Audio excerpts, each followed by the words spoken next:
Are you ready? The champ is here!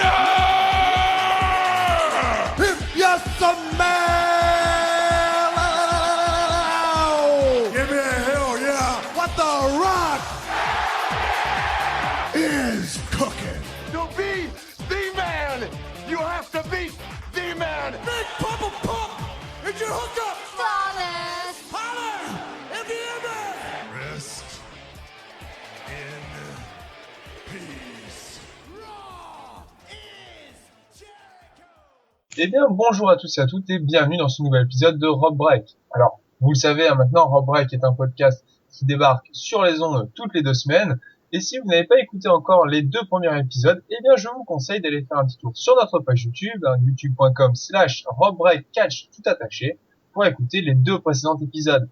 Évidemment, vous pouvez aussi les écouter directement sur notre site, www.robbreakcatch, là aussi tout attaché, .wordpress.com. Vous faites entrer et hop, magie. Oh là là, un magnifique site, dis donc. Vous êtes sur le site et vous pourrez découvrir, en plus du podcast, de nombreuses rubriques. Alors avec moi pour ce 3e épisode, eh bien, 2 personnes que vous connaissez déjà. La première, c'est évidemment Kevin. Bonjour Kevin. Bonjour tout le monde, bonjour Alex, bonjour Vincent. Et oui, Kevin vient évidemment de spoiler le 2e invité qui est évidemment le même que la semaine dernière, Alexandre. Bonjour Vincent, bonjour Kevin. Alors est-ce que tous les deux vous êtes prêts? Est-ce que vous avez enfin décidé de lâcher WWE Supercard pour vous consacrer à ce nouvel épisode du podcast? Oui. Non. D'accord. Il n'y a pas de souci. Alors, Alexandre, dans ce cas-là, avec qui es-tu en train de jouer en ce moment? Pour l'instant, je monte Stephanie McMahon. Sans mauvais jeu de mots, évidemment, des enfants peuvent nous écouter. Attention. Ah oui, je monte la carte, je la fais grimper de niveau. Comme un Pokémon. Voilà, en effet. Eh bien, comme vous êtes tous les deux motivés, on va foncer tout de suite sur le premier sujet. Donc, eh bien, on se retrouve juste après ce premier petit jingle, car je sais que vous adorez les jingles.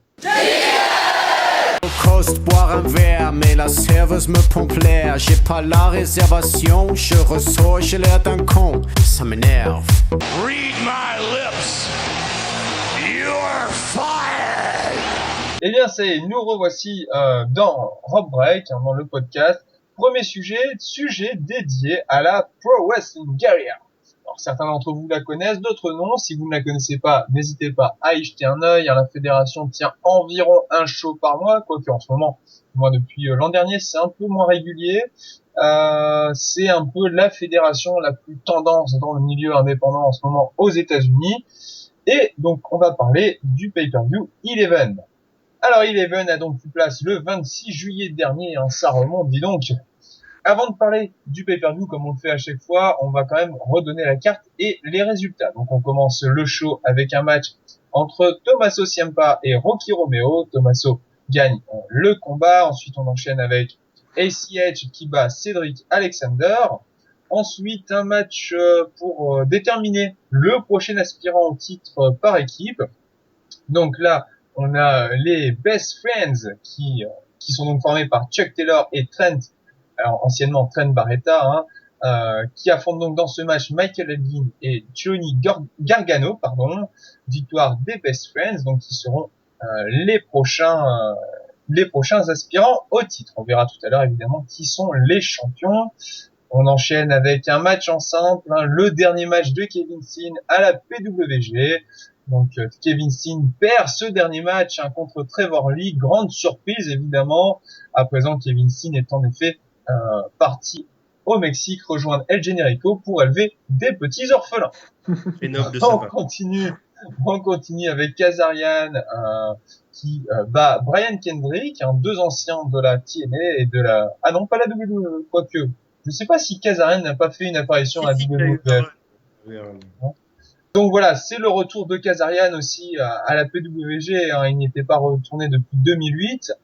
On enchaîne ensuite, avec un match pour déterminer encore une fois un aspirant, mais ce coup-ci l'aspirant au titre majeur de la PWG. Roderick Strong bat donc Adam Cole. Et puis, note, ce match à la base devait être un three-way match contre Johnny Gargano, mais Johnny Gargano, 2 fois quand même que je botche son nom quand même, Euh, Johnny Gargano a été rajouté dans le tag team avec Michael Elgin en fait parce que Brian Cage est blessé. Donc on a un match en simple et enfin match pour le championnat. Kyle O'Reilly, champion actuel de la fédération, bat Chris Hero, son challenger. Et donc Roderick Strong, qui a battu Adam Cole, vient donc après le match attaquer notre bon Kyle O'Reilly, histoire de lui montrer qui est le prochain patron. On termine évidemment le match par un main event de folie, un guérilla warfare match pour le titre en équipe. Donc ça oppose The Young Bucks, qui sont les actuels champions, à The World's Cutest Tag Team, donc Joey Ryan et Candice LeRae. Donc c'est The World's Cutest Tag Team qui remporte ce match et qui devient donc les nouveaux champions par équipe. Alors c'est une équipe mixte, c'est très rare, mais c'est une très bonne équipe. Donc voilà. On va commencer par Alexandre. Tiens, ton avis. Donc qu'est-ce qui t'a plu, qu'est-ce qui t'a déplu au cours de ce pay-per-view? Pour moi, ce qui m'a plu, la première chose qui revient, c'est Chris Hero, Kyle O'Reilly. Match qui a été dominé par Chris Hero, qui a été très très technique. C'est peut-être le défaut du match, c'est que c'est difficile de se mettre dedans si on n'aime pas le catch technique. Mais c'était vraiment un match de chain wrestling et Chris Hero a juste été parfait. Le Roderick Strong aussi, Adam Cole était très bon. Enfin, moi personnellement, ces deux matchs-là m'ont particulièrement marqué. Ce qui m'a déçu, c'était plus le Trevor Lee Kevin Steen. Autant faire perdre Kevin Steen sur son dernier match ne me dérange pas. Kevin Steen a été très bon, mais j'ai trouvé Trevor Lee en dessous, à pas démontrer de ses capacités. C'est ce que je lui ai trouvé dommage. C'était une belle opposition pourtant. D'accord. Et de ton côté, Kevin, qu'est-ce que tu as pensé du show en lui-même? Enfin, pareil, même question qu'Alexandre. Je vais déjà faire vraiment global. Le show, pour ce qui est le 11e anniversaire de la fédération, était bien en dessous de mes attentes. Très déçu du ACH contre Cedric Alexander. Je sais pas. Certes, il y a beaucoup d'interactions avec le public, beaucoup d'entertainment, la bonne première partie du match, pour qu'après il puisse enfin partir sur ce que j'attendais vraiment.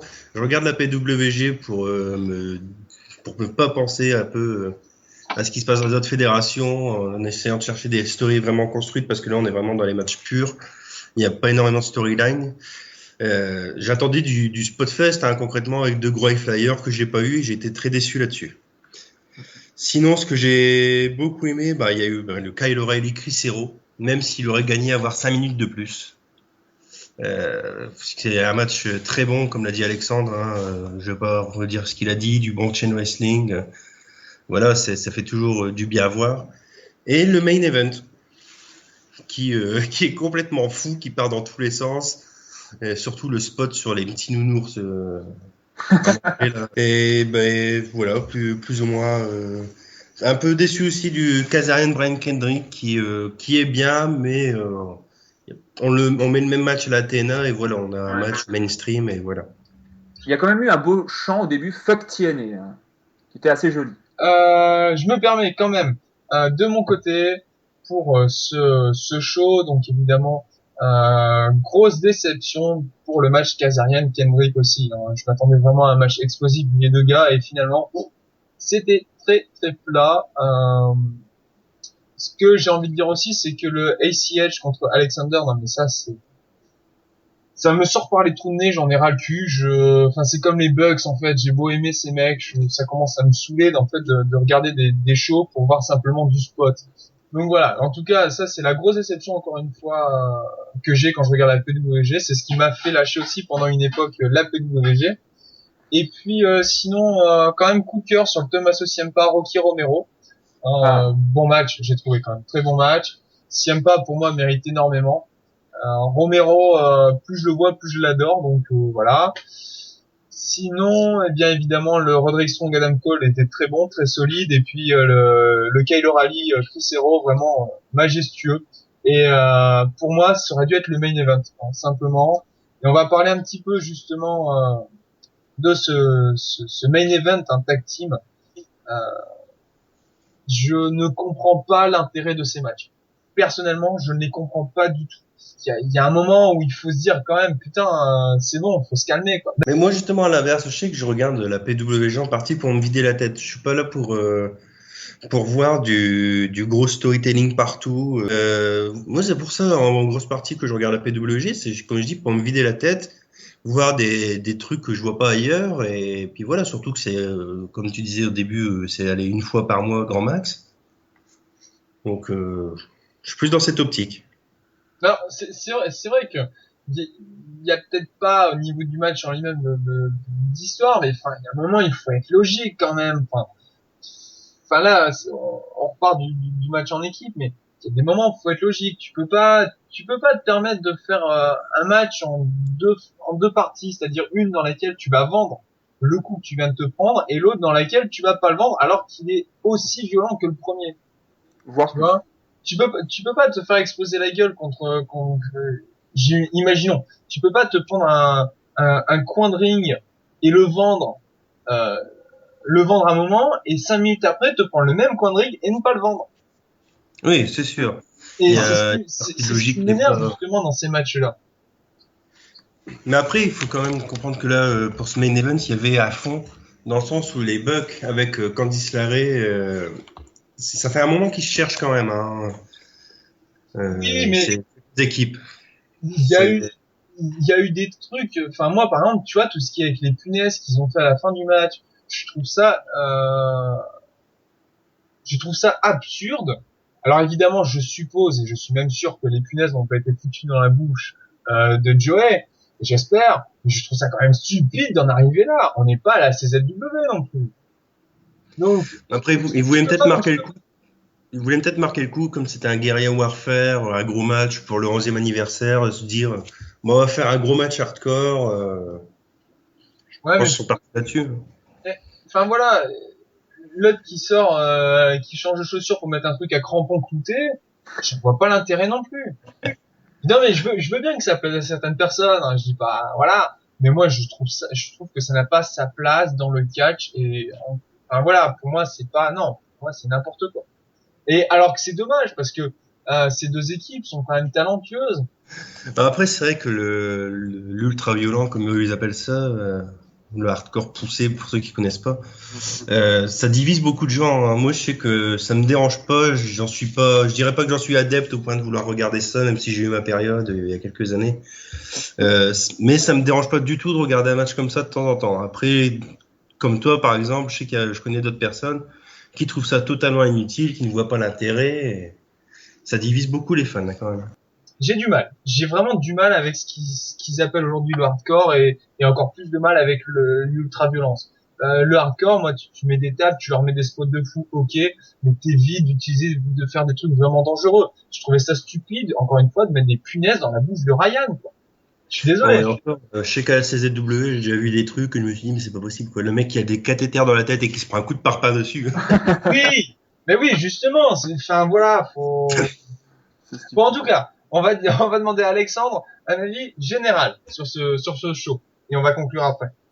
Je vais revenir vite fait sur World Contesting Team. C'est vrai que le spot était quand même extrême. Le Gummy Bear était drôle, mais après, j'ai trouvé qu'il y avait beaucoup de spots violents et un match de l'échelle tout simple, ça, je pense que ça m'aurait convenu. Ça aurait été très bien aussi. Le show, globalement, pour moi qui découvre un peu la PWG, j'ai apprécié dans son ensemble. Il y a des matchs qui étaient vraiment demi-teintes, voilà, qui ont été dit Kazarian, Kendrick.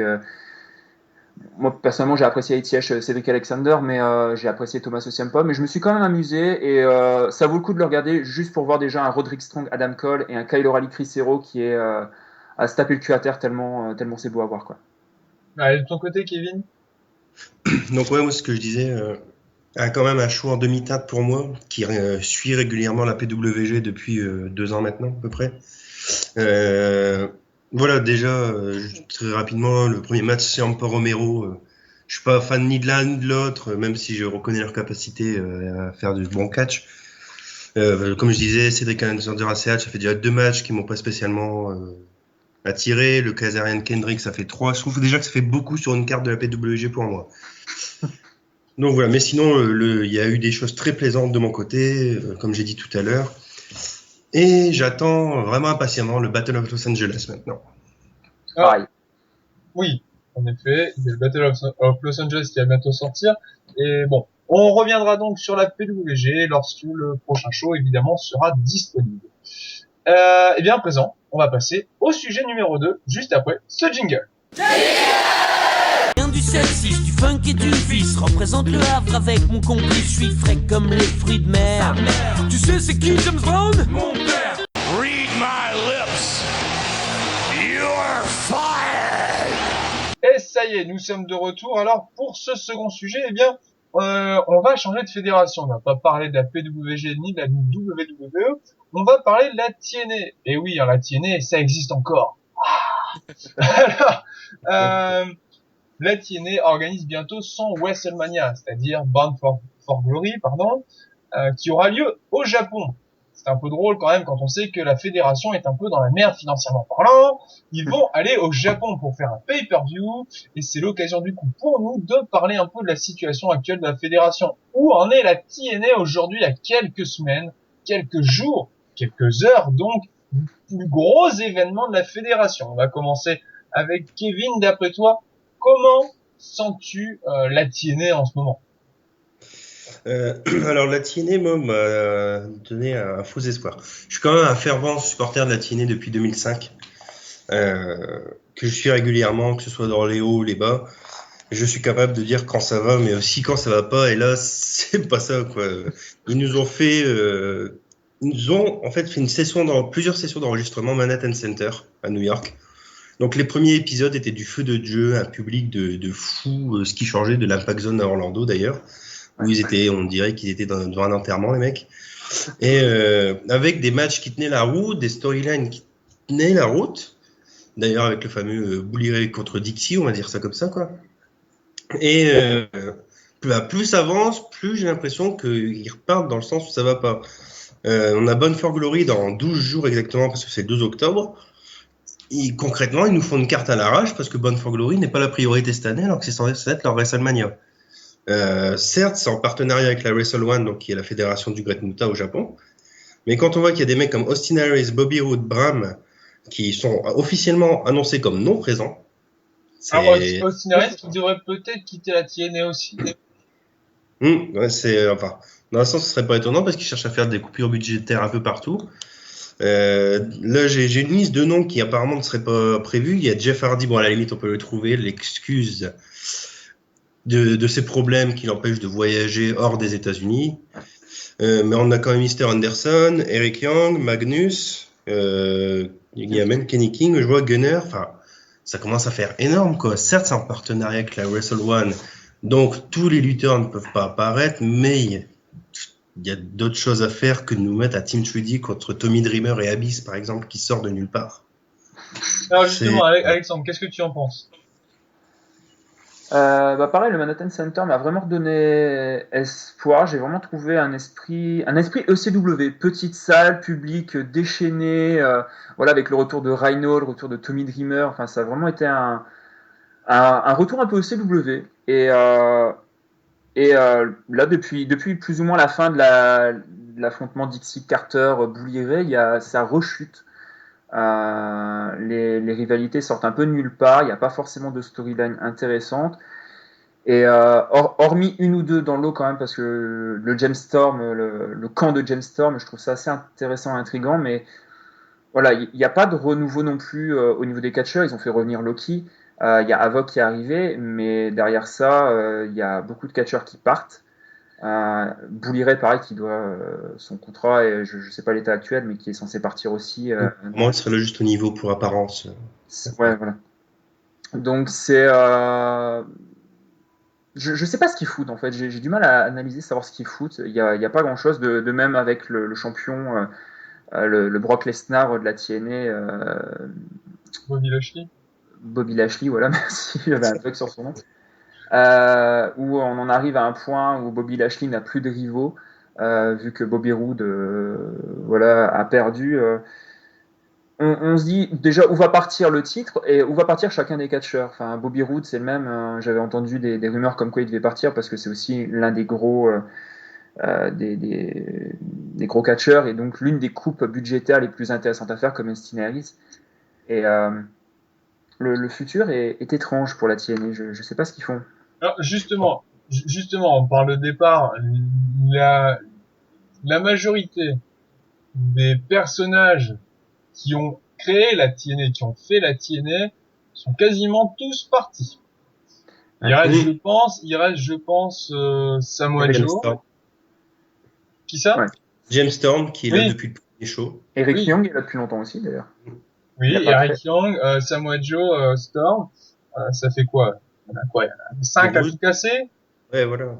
5 à tout casser qui sont encore là de l'époque. Il y a encore, bon, Loki qui est revenu là spécialement pour ça. Enfin, il revient de temps en temps. La TNA, alors juste avant quand même la carte de Bound for Glory actuellement. Donc on a James Storm et The Great Sanada contre Taijiri et The Great Muta. Ensuite on a Loki contre Samoa Joe et contre aussi Kaz Hayashi, donc un triple threat pour le titre X Division. On a ensuite la Team Trinity contre Tommy Dreamer et Abyss. On a Havoc contre Velvet Sky. Puis on a des matchs TNA contre la Wrestle One. Donc on a Ethan Carter 3 contre Ryota Hama, Manik contre Minoru Tanaka et MVP contre Kazuma Sakamoto, l'ancien WWE. Quand on voit ça, ouais, d'accord, ça vend pas du rêve. Alors il y a des gros noms, hein, c'est pas ça le truc. Il y a beau avoir des gros noms, ça vend pas du rêve. Faut pas oublier, je pense qu'en plus la TNA a décidé de faire 2 main events pour le pay-per-view, un qui sera visible uniquement au Japon et l'autre déjà uniquement aux États-Unis. Bon. Et l'idée d'aller délocaliser Bound for Glory au Japon, déjà, je trouve que c'est pas une très bonne idée de leur part. Encore une fois, manque de moyens actuellement, c'est vraiment la misère. Est-ce que c'est une bonne idée aussi de l'avoir emmené au Japon, le show? Alors ok, ils ont en effet un partenariat avec la Wrestle One, mais justement, est-ce que ça vaut le coup de prendre ce risque? Parce qu'est-ce qu'au Japon, les gens s'intéressent à la TNA? Bah, c'est pas la première fois qu'ils font des échanges avec les fédérations japonaises. Oui, mais là, c'est carrément un pay-per-view, hein, c'est pas pareil. C'est Mm. carrément, c'est comme si tu mettais WrestleMania à Paris, tu vois. Moi, je veux bien. Hein. Oui, non mais on veut tous au Stade de France, mais franchement, voilà. Est-ce que C'est peut-être aussi une question financière, vu que la Wrestle One s'occupe de beaucoup de choses au niveau de la diffusion. Donc, ils ont peut-être intérêt à faire ça au niveau financier. C'est peut-être aussi à cause de ça qu'ils ont besoin d'aller au Japon et ils ont besoin de faire leur plus gros PPV de l'année au Japon. Hein. Oui, mais est-ce que justement, s'ils font le plus gros pay-per-view de l'année au Japon avec des matchs qui n'auront pas beaucoup d'impact aux États-Unis, est-ce que c'est intéressant? Mais de toute façon, là, c'est surtout un pay-per-view de la Wrestle One sponsorisé par la TNA. Hein. C'est ça? Ouais, C'est ouais. ça, c'est ce qu'on se dit. Donc justement, enfin, pourquoi ils en ont pas fait un one night only au lieu de faire un Bound for Glory là-bas? Bah, je sais pas, ils s'étaient dit que peut-être c'était classe d'aller faire Bound for Glory à Tokyo, au Japon. Ouais. J'ai quand même peur du public. Hein. Enfin, il va y avoir du public, mais dans quelles conditions? Est-ce qu'ils vont être invités, ce qui se pourrait très bien, ou est-ce qu'ils vont vraiment payer leur place? Bon, pour revenir après à la situation de la TNA actuellement, est-ce que la TNA a vraiment encore une chance de s'en sortir? Parce que pour le moment, elle est vraiment, il y a vraiment une épée de Damoclès, pardon, au-dessus de sa tête, et elle pourrait s'effondrer à chaque instant, quoi. En plus, ça enregistrer des shows sur 2 jours pour 15 mois en avance. Voilà. Ah, d'ailleurs, moi, c'est ça qui me fait décrocher de la TNA, ça, c'est les fameux enregistrements.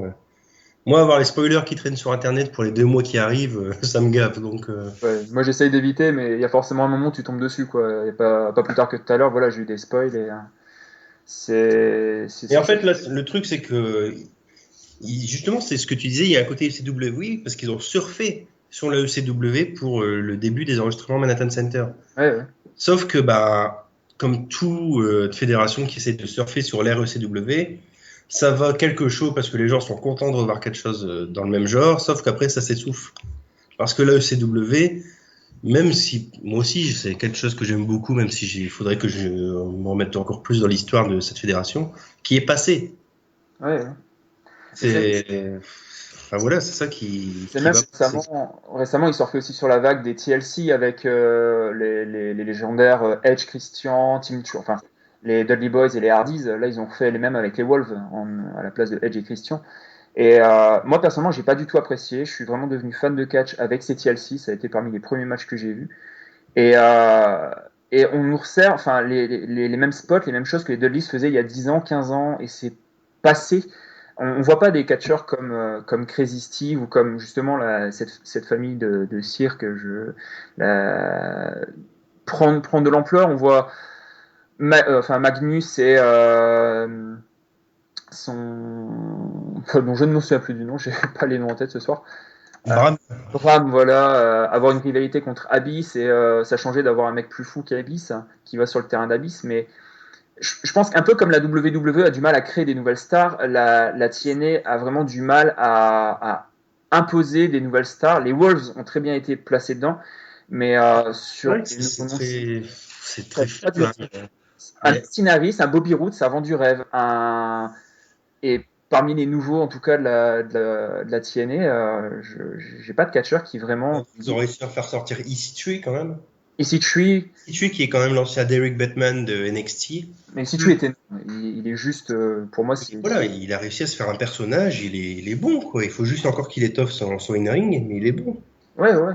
Mais Alors, après, justement, ouais. justement, on va conclure, mais concrètement, tous les deux, on commencera par Kevin du coup.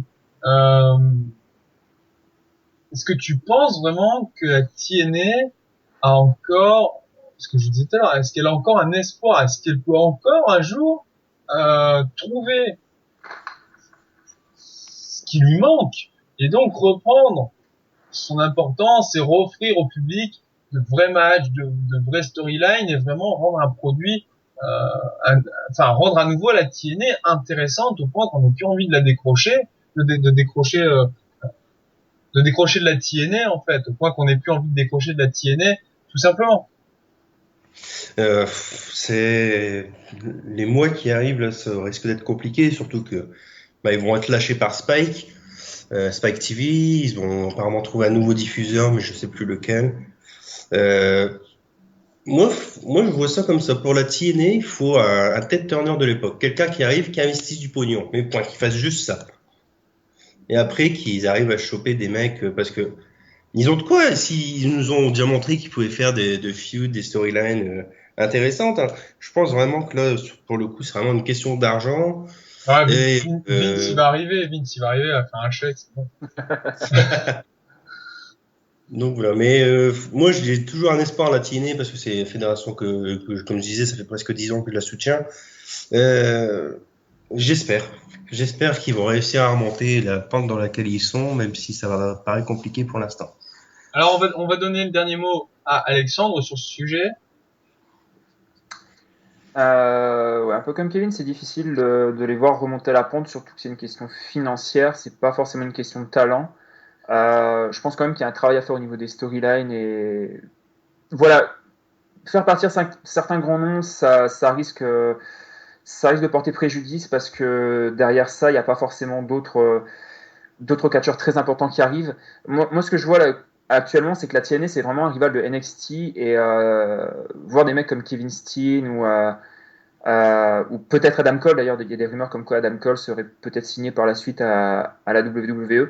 Ça empêche du renouveau à la TNA, ça empêche d'avoir justement des nouveaux talents et il va falloir qu'ils signent en tout cas des noms qui puissent perdurer dans le temps et qui puissent être des gros noms du catch. Et voilà, il n'y a pas juste financièrement, je pense qu'il y a vraiment un renouveau à faire.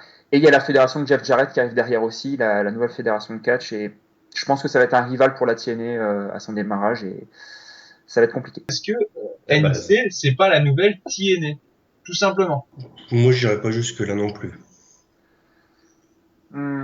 Ça pourrait le devenir. Moi, personnellement, je pense que ça pourrait le devenir. D'accord. Alors nous, on va se retrouver juste après ce jingle pour justement parler de NXT. Je viens pas de la cité, mais le beat est bon. Je viens pas de Paname, mais de Marly Gaumont. Read my lips. You're fired. Alors à l'instant, on a terminé le sujet donc sur la TNA en parlant de NXT. Hein. Vous voyez, la transition est très rapide à faire. On va donc parler de NXT. Alors il y a quelques semaines maintenant, on a eu TakeOver 2. Le deuxième donc pay-per-view de NXT, un pay-per-view qui je pense a très bien marché et a surtout pas mal plu auprès du public. Donc on sait évidemment que Triple H porte beaucoup d'espoir en NXT. Et en plus, on a eu le droit de voir les débuts officiels de Kenta. Kenta, si vous ne le savez pas, c'est une des plus grosses stars au Japon, célèbre lutteur de la Noah Pro Wrestling.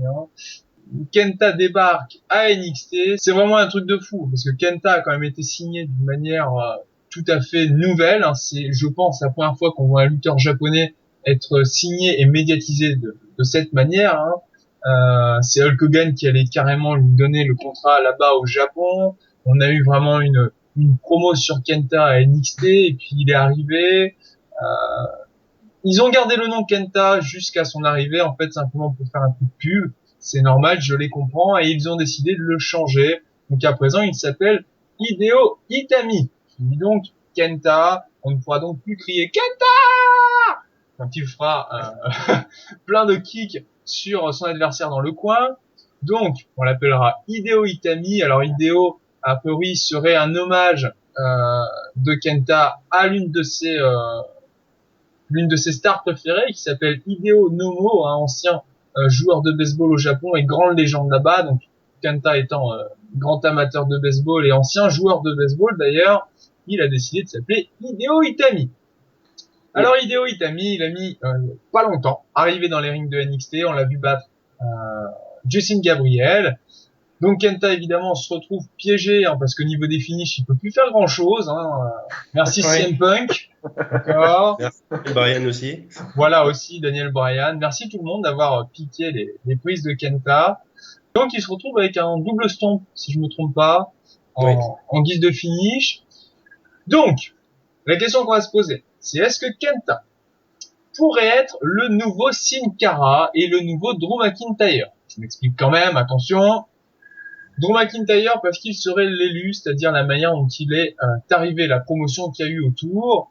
Et enfin Sin Cara parce que c'est un mec qui vient de l'étranger. Alors attention, différence, c'est que Kenta parle anglais. Pas très bien pour le moment, mais il s'améliore. A priori, il prend des cours, il y travaille. Et on sait que pour les Japonais, s'ils ne parlent pas anglais là-bas, c'est très très dur de se faire un nom. Demandé d'ailleurs à Yoshitatsu et puis aux autres. C'est très difficile quand on ne parle pas anglais. Donc Kenta a cette particularité de parler anglais, du moins de continuer à apprendre l'anglais. Donc justement, est-ce qu'il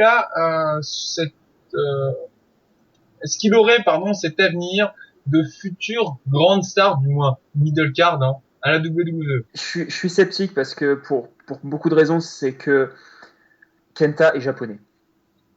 C'est triste à dire, mais un catcheur japonais qui réussit à la WWE, même mid-card, j'ai pas de souvenir de catcheurs qui ont vraiment réussi à s'imposer venant du Japon.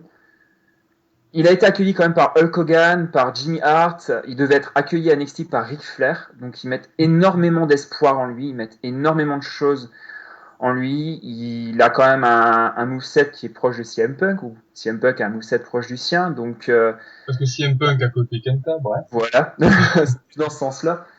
Je le vois mal devenir un nouveau CM Punk. Je pense pas que ce soit même le but de Triple H derrière ça, de promouvoir Kenta dans ce sens-là. Il est parti, en tout cas, il y a beaucoup d'espoir dessus. C'est rassurant parce que il y a rarement eu, à part de mémoire Rey Mysterio, de catcheurs vraiment étrangers avec un push comme ça dès le départ. Alors Rey Mysterio est américain, je pense quand même.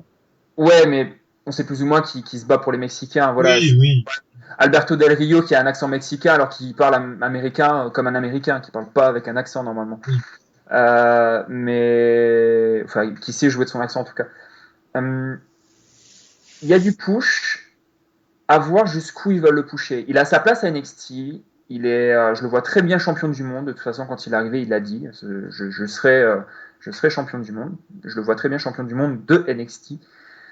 Arrivé après à la WWE, si l'esprit WWE change, c'est-à-dire qu'on voit des Daniel Bryan, des Seth Rollins, des Dean Ambrose, des catcheurs un peu plus petits, un peu plus aériens, un peu plus rapides, et que ce ne soit pas les gros lourds Brock Lesnar, Roman Reigns, John Cena champion, peut-être que par la suite Kenta peut se frayer un chemin, mais ça va être long. Et vu le passif des catcheurs japonais, ça va être compliqué. Alors, juste avant de laisser à Kevin la parole, Kenta, a priori, ils ont envie de le lancer assez rapidement dans le roster principal. Alors déjà, première chose, ils ont pas fait cette connerie de le lancer directement là-bas, ils préfèrent le mettre évidemment à NXT.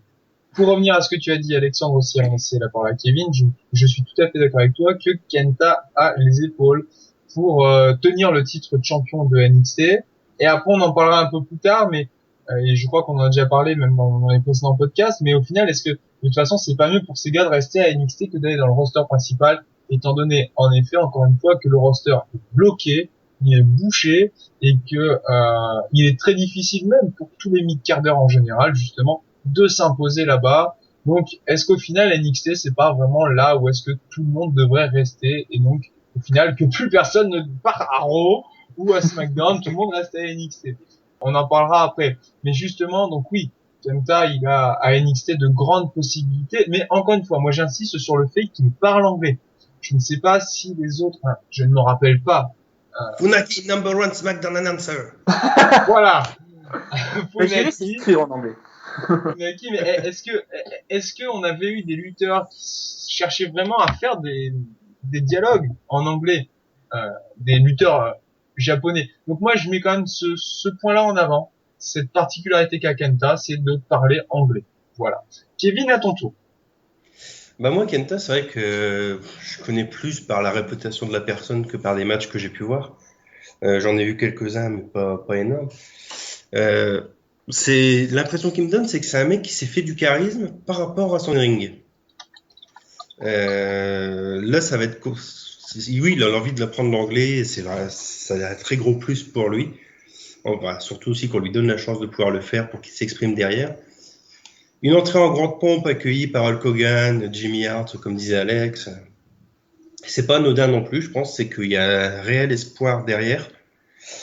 Surtout que si je dis pas de bêtises, il a déjà une petite trentaine à Kenta. Donc, pour un catcheur, c'est déjà pas mal. Mais, je sais pas, je suis à un avis assez flou là-dessus parce que à NXT, il a largement sa place. Dans le main roster, débarquer tout seul dans le main roster actuel, j'ai du mal à lui trouver une place. Il faudrait qu'il fasse comme ils ont fait avec la Nexus, que plusieurs de NXT débarquent en même temps pour fondre le truc et ça passerait beaucoup mieux. Maintenant, je sais pas. Pareil, ça me gêne un peu le fait qu'on le montre plus fort que The Ascension actuellement. Ouais. Mais The Ascension, je suis désolé, mais The Ascension, franchement, non. Qu'on aime ou pas, ils nous les ont quand même booké comme l'équipe forte bon certes il n'y en avait pas beaucoup, mais l'équipe forte de NXT, avec un Lorraine de champion, bon ou pas, ça paraissait discutable, mais voilà, ils nous les ont bookés fort. Kenta arrive et il est tout job pour lui, quoi. Donc c'est vrai que c'est un peu gênant, je trouve, dans la construction du truc. Maintenant, il ne pas venir demander réclamation auprès de William Regal. D'abord, qui reste chez eux. Mais après, bon, c'est vrai que dans le main roster, quand on voit les Daniel Bryan, les Seth Rollins, les Dean Ambrose, et on a un roster qui s'étoffe de plus en plus indie. Donc je sais pas si c'est moyen ou long terme, mais je pense que Kenta a sa place dans le main roster, mais à quelle position, je sais pas. Alors avant de continuer justement donc sur le sujet de NXT, en effet, donc je rejoins Alexandre et Kevin sur le fait que c'est très difficile de voir où est-ce qu'il pourrait placer Kenta dans le main roster. Juste pour information, si vous désirez découvrir un peu plus Kenta avant qu'il arrive à NXT, je vous conseille la collection de matchs entre Kenta et Naomichi Marufuji à la NOH. Je peux vous assurer que là vous allez vous régaler. C'est simplement magique à regarder. Alors évidemment, il n'y a pas seulement les matchs contre Marufuji qui sont excellents. En général, ce mec fait des matchs excellents.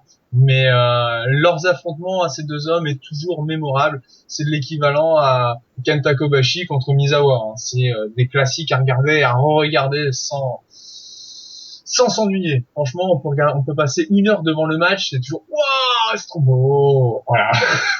Donc c'est très très bien. Moi, je suis un grand fan de Kenta, donc je suis très content qu'il soit à WWE. Et justement, donc on parlait pour venir des percées dans le roster principal. On sait donc que Kenta devrait arriver dans le roster principal plus ou moins rapidement, en espérant en tout du bois pour que ce soit le contraire, qu'il n'arrive donc pas très rapidement là-bas. Mais ce n'est pas le seul, hein. Prince Devitt, alors actuellement, il s'appelle comment maintenant? Finn Balor. Finn Balor, c'est ça? Finn Balor. Finn Ça, Balor, c'est dans voilà. le roster. Finn Balor. Donc, Finn Balor devrait lui aussi arriver très rapidement dans le roster principal. Donc, la question qu'on peut se poser, c'est qui a sa place aujourd'hui à NXT pour percer dans le roster principal et percer réellement, c'est-à-dire pas simplement venir faire coucou, je suis à nouveau, et puis après ne plus jamais apparaître sur les écrans. Kevin. Premier qui me vient à l'esprit, c'est Tyler Breeze, parce que je le vois bien avoir un run de mid-card tout le long de sa carrière, mais un bon mid-card. En ayant en prime des titres intercontinentaux, pourquoi pas, ça pourrait être sympa. Mais il a quelque chose, il a un personnage que le Miz lui a plus ou moins piqué. Mais ouais, je le vois bien arriver dans le mid-card. Sinon, Adrian Neville, il pourrait à la limite faire une carrière à la Chris Benoit, Steven Richards. Voilà, c'est quelqu'un qui démarre un peu tout doucement pour au final arriver au sommet parce qu'il a le physique pour. Il a peut-être pas le mix skill pour, mais il ne peut que s'améliorer, je pense. Et de ton côté, Alexandre. On reviendra sur toi après Kevin, hein, t'inquiète pas. Ouais. Ouais, moi, le premier qui me vient à l'esprit, c'est plus Sami Zayn. Je le vois bien récupérer d'abord le titre NXT avant de vraiment arriver sur le main roster, mais il a de la gueule, il a du charisme, il est populaire, comme c'est pas permis. Et je le vois bien aller même au-delà du mid-card, s'il est bien utilisé, il pourrait vraiment être au niveau d'un titre de champion du monde. C'est vraiment celui que je vois bien en champion du monde, voire même le seul que je vois détenir un titre.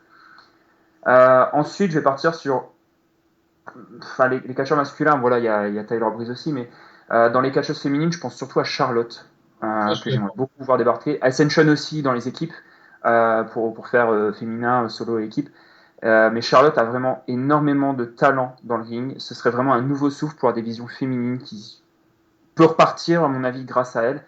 Et pour la division équipe, l'Ascension serait juste parfaite pour arriver dans le main roster. On va mettre un peu de sang frais. Ouais, voilà, ça ferait du bien à la division par équipe, je pense. Alors Kevin, est-ce que tu voulais rajouter quelques noms d'ailleurs pour lui? Pour moi, le gros point d'interrogation, c'est Sami Zayn. Je sais pas, c'est vraiment le type que je vois pas, enfin, pas que je ne le vois pas dans le main roster, mais je n'arrive pas à imaginer ce qu'il peut y faire. Il a les capacités, il a tout pour y aller, mais j'arrive pas à m'imaginer à quelle place il pourrait y aller. C'est vraiment mon gros point d'interrogation. C'est vrai que quand j'y repense, c'est vrai que je me demande aussi où est-ce qu'il pourrait arriver. Après, je rebondis sur ce que disait Kevin tout à l'heure, au sujet de faire un Nexus entre guillemets bis, mais il y a plus ou moins une idée d'invasion qui serait faite. Le takeover, voilà, l'idée de prendre le pouvoir qui est présente. Ce serait très possible qu'il y a cette idée de voir Adrian Neville, Sami Zayn, Kenta, peut-être Prince Devitt, Kevin Singh, quelques catcheurs débarquer et essayer un peu de renverser la WWE. Une invasion, vraiment une invasion. Ce serait possible de les voir débarquer là-dedans. Après, qu'est-ce qu'ils en font? Sami Zayn, c'est une question, qu'est-ce qu'ils en feront? Mais ce serait une question, qu'est-ce qu'ils font de Kenta, qu'est-ce qu'ils font de Adrian Neville, qu'est-ce qu'ils feraient de beaucoup de monde. Hein. C'est vrai que les catcheurs solo, autant féminine et équipe, on voit plus ou moins ce qu'ils peuvent en faire, autant les catcheurs solo, c'est questionnant. Pour chacun, même Tyler Breeze, même voilà. Alors c'est vrai que, c'est difficile de trouver qui pourrait aujourd'hui aller facilement dans le roster principal. C'est con, mais avec la mise en valeur qu'ils font de Tyson Kidd, je pense qu'il pourrait retourner là-bas et qui pourrait vraiment être utilisé assez bien. Pourquoi pas en utilisant en plus Total Diva, c'est-à-dire en faisant, il faudrait reconstruire des tag mixtes en fait, et donc mettre Natalia avec Tyson contre quelqu'un d'autre. On a Summeré, mais on a plus Fandango, donc bon, voilà, on sait toujours pas où est-ce qu'il est lui d'ailleurs. Il va peut-être revenir à NXT d'ailleurs. Mais c'est vrai que c'est difficile après de trouver qui pourrait aller là-bas, parce que moi personnellement, quand je regarde NXT, je les trouve tellement bien là que j'ai pas envie qu'ils partent en fait, ça m'embêterait. Parce que ils ont leur place à NXT, ils construisent leur trou. Taylor Breeze, au début, j'avais du mal à le supporter. parce que je trouvais pas intéressant dans Pareil. tout ça. Mm. Et au fil du temps, je trouvais que ses gimmicks s'est vraiment amélioré, que lui s'est bien Il a amélioré. progressé, ouais. Ouais. Et justement, je le reconnais. Et je lui dirais bien en face, mais il est pas là. Mais voilà, ça, c'est du très beau boulot. Et c'est vrai que il y a des gens comme ça qui méritent quand même d'aller dans le roster principal, mais des Adrian Neville, des Sami Zayn, non, parce qu'ils ont pas, il y a plus de division cruiserweight, les high fly, à part Kofi Kingston, qui nous fait, 2-3 moves sympathiques, à chaque Rumble, ils servent pas à grand chose. Donc, est-ce que c'est intéressant de mettre ces gars dans le roster principal? Aujourd'hui, j'ai un peu de mal à y croire. Par contre, des mecs plus colosses. Il y a des mecs comme Baron Corbin. Alors, je sais pas le dire. Baron Corbin, qui arrivait, qui est de retour à NXT, alors qu'il a jamais fait grand chose. Mais là, il a fait officiellement ses débuts. Parce qu'il avait fait quelques matchs non télévisés, mais là, il fait officiellement ses débuts. Et il a un début, un impact de ouf. Un peu dans le genre du Rusev, hein, sans être russe et sans s'appeler Rusev, ni avoir Lana à côté de lui, mais il fait un début marquant en fait. Il arrive et il met c'est CJ Parker de mémoire, il le met KO en 30 secondes et avec un style de fou. Même pas. Quoi. Comment? Ouais, même pas 15 secondes. Oui, voilà. On a aussi The Bull. MC, ouais. Ouais, pareil, lui je trouve qu'il est intéressant. Mais ça, c'est des mecs qui, justement, avec l'idée de la WWE, c'est des mecs qui pourraient aller facilement de notre côté. Arrow. Sinon, en tag team, moi j'aime bien la team de Enzo Amore et puis de Big Cassidy, là. Ah bah oui. Colin Cassidy, c'est vrai que j'en ai pas parlé, mais je le vois bien démarrer dans le même roster aussi. Hein. Lui, il a de quoi faire. Hein. Et en équipe, je les trouve vraiment magique. C'est une très bonne équipe. Je peux juste rajouter rapidement, je pense que ce qui bloque aussi la plupart des lutteurs tête d'affiche actuels de NXT, c'est leur passif indépendant. On sait de quoi ils sont capables, donc c'est peut-être ça aussi qui nous bloque sur le fait de les voir dans le main roster. Non, je pense réellement que c'est le manque d'intérêt pour la division mid-card en général dans le roster principal qui fait qu'on n'a pas envie de les voir là-bas, simplement parce qu'on sait que quand tu vois que des mecs comme Sando, comme Ziggler, tout ça, ils pataugent pour reprendre une position qu'ils avaient quand SmackDown existait. Voilà, c'est plus ça, moi, qui me fait douter.